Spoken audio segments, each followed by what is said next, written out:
Well, there's a reason why it didn't hit anything solid. It's because it got past all the damn trees. It was a long drive for me.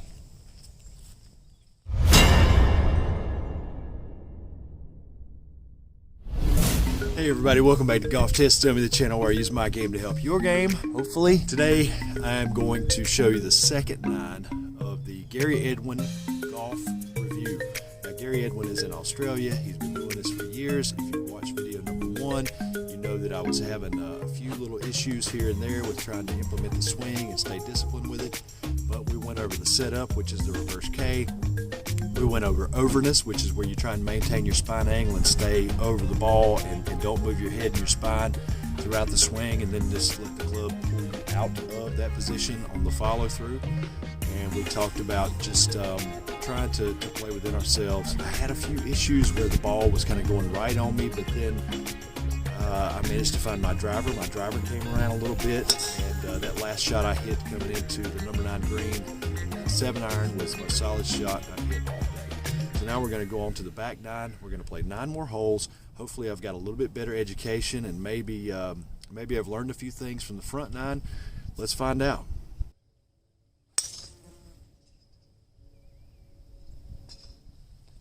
My ball actually plugged in the ground. It's that wet and soggy out here. So I got 0 roll. I'm going to hit a 5-iron up here up the fairway.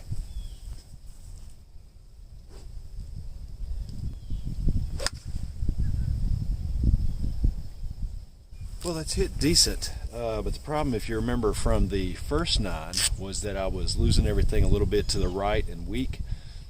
That actually had a hook, and it ended up in these trees over here to the left, but not struck bad. And I think, if I get a little bit of good luck, I should have a shot at this green still. Well, luck was not on my side, and I have these 3 trees right here in my way. Let's see what kind of yardage I got.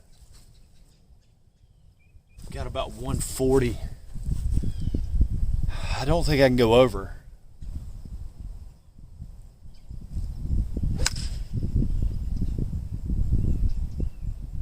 Well, that's well struck. At the last minute, I decided to go right and try and hook it around. I shut the club face down and all that. It was a well struck shot, but there's no chance of hooking the ball that way. But at least that gets me up near the green, and I'm pitching to try and save my par.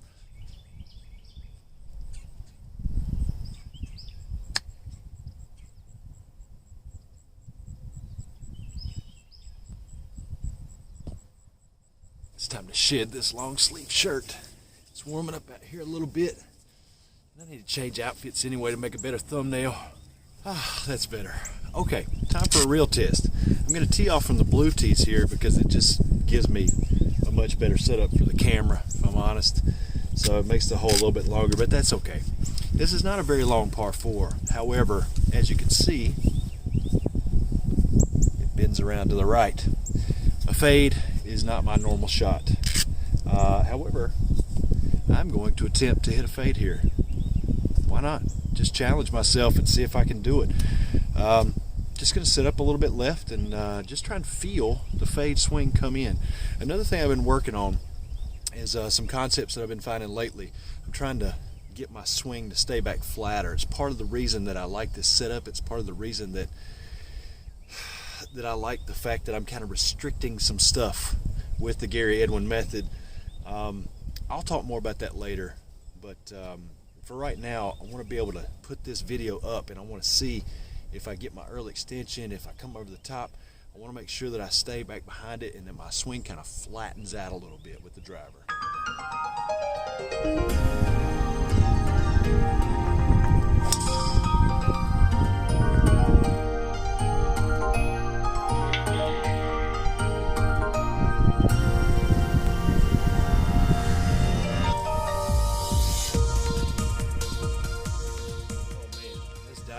That's right in the fairway high. We'll get down there and check the yardage, but yardages on a day like this when it's still very wet, it's very dewy, it's very cold, it's breezy, I'm not worried about distance today. It is what it is. All right, in the first video, we talked about some of the key elements in the Gary Edwin approach. We talked about the reverse K, we talked about some overness, we talked about maintaining all of that in your posture and just relying on your arms to kind of make the swing for you. In this video, I want to talk about some of the differences between that and the Flow Motion Zen Golf video review that I did previous to this. I picked this one to review because I've been wanting to do it for a while, but I also chose it because this is black and white. It is night and day, honestly, between the Zen Golf Flow Motion approach, which is let your lower body control everything. It all initiates from the lower body, and it's just flowy, and it's really relaxed, and there's no real form that you're trying to follow along with. Now jump over to this system, and you're talking about keeping your core, your head, your lower body all still and making it all arms. The swing just originates from you swinging the club back and forth and striking. That could not be any more polar opposite to the Zen Golf approach. So in that regard, this is really probably one of the most difficult reviews that I've done, or one of the tougher things that I've tried with my golf swing, because I'm coming from a place where I worked a month and a half, close to 2 months, on the exact opposite of this. And now day one, no range time, I'm trying to come out here and employ a completely opposite system. Got about 130 something yards here, and I'm just going to hit a pitch and wedge.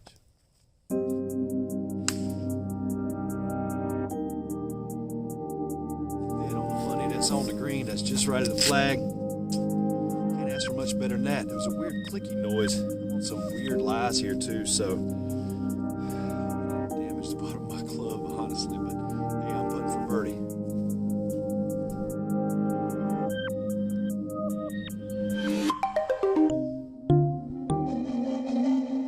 Okay, so similarities.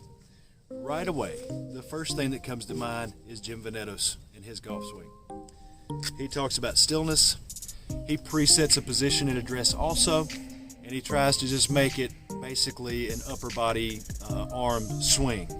But one thing he doesn't address in his videos is the movements of the hands and the arms. He has the downswing drill where he just gets you in a position and you just practice letting the club fall. It's a really good drill. It's a great drill, and it could certainly help somebody like me who tends to try a little bit hard from the top and try and get after it instead of just letting the club fall back down on the plane. But Jim sets up closed, he gets his shoulders closed, he gets a pre-turn, he gets his knee bent in the beginning, and for some people that's kind of a difficult position for them to wrap their head around, and they don't quite understand it, and they have a hard time maintaining it. And I guess sort of the commentary amongst a lot of the golf heads out there is that, oh, you're only going to hit a snap hook from that position. Well, he doesn't hit snap hooks, he hits baby draws, and he can also hit fades and straight balls from that position. And a lot of his students can do the same. But in this case, this is much more of a, I guess, acceptable preset for a lot of people. Basically what Gary Edwin is trying to do is set you up as if you're at impact. Here's sort of a thing. So if you set up nice and balanced, like conventional golf teaches, then when you come back and you return to impact, you're more like this, right? So the shaft is leaning a little bit forward, you're a little more weight on your left side, and you're kind of braced against this left wall. Well, Gary Edwin says, let's just go ahead and get into that position, take the club away, and return the club right back to where it came from without moving out of the way. So there are a lot of similarities between what Jim Venettos is teaching and what Gary Edwin's teaching, but they do definitely have their differences.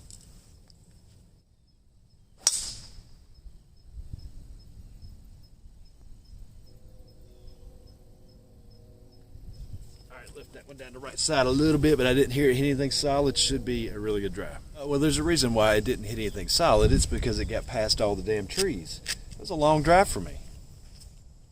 63 yards, and I got plenty of green to work with.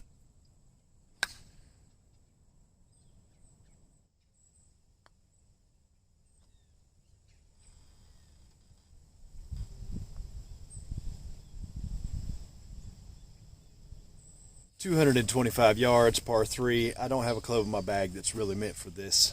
Driver's way too much. 4-iron is the longest iron that I have in the bag. I don't have any hybrids or woods right now. I'm looking into that, but right now I'm at a 4-iron. I'm just going to try and get as close to this green as I can get.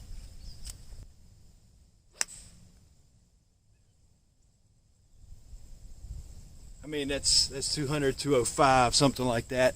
That is pure struck. Great ball flight right at it, high, long. It's all I can ask for. This club is just not going to get there for me. It's just the way it is. Couldn't have asked for anything better.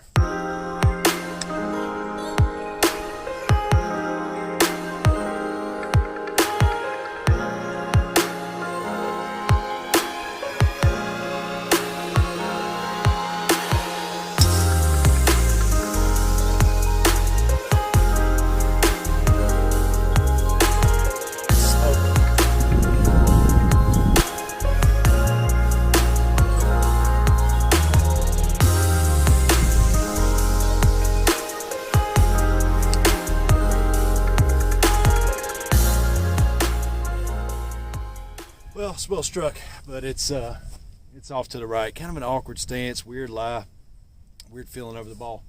Struck well though. So my impressions so far. This is the 18th hole. Let's kind of wrap everything up, and then I'll play this hole out for you.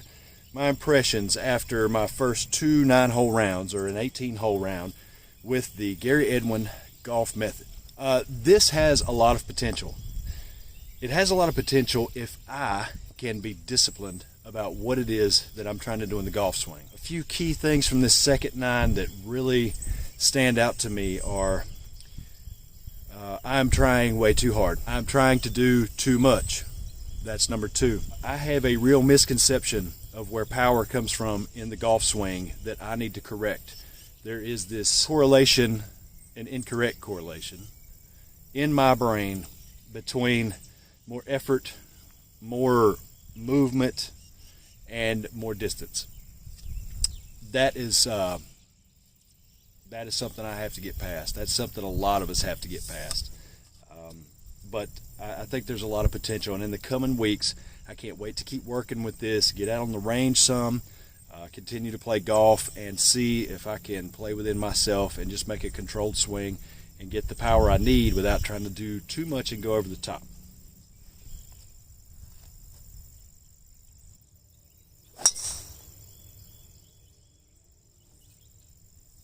A long way out here. Wind is really coming off of this water.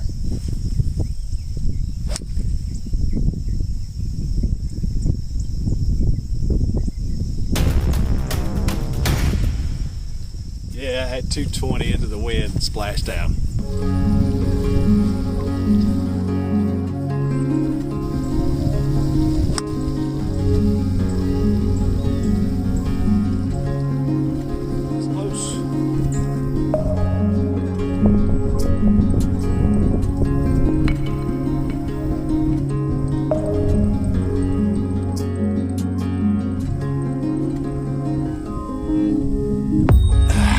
Well, there you go. There's my second 9 holes. Found some success there toward the end, but I also had a couple of, I don't know, just really bad ones. Again, just need some time, just need a little work, and I felt some pretty good stuff happening today. The real test is going to be if I go back and watch a lot of these swings on some slow motion video and compare them. I'll put those up in probably a third video, sort of a comparison. It'll be interesting to see what it looks like compared to my old swing and the swing I had just last week. See if there's a huge difference. Anyway, thanks for the support. Click like down below, give me a thumbs up, leave some comments, let me know your thoughts. Have you ever heard of Gary Edwin down in Australia? What do you think of him? What do you think of his approach? What do you think of his methods? I'm finding that so far, just scratching the surface here, I like what I see. And again, I know I need a lot of work, but that'll be coming in future videos.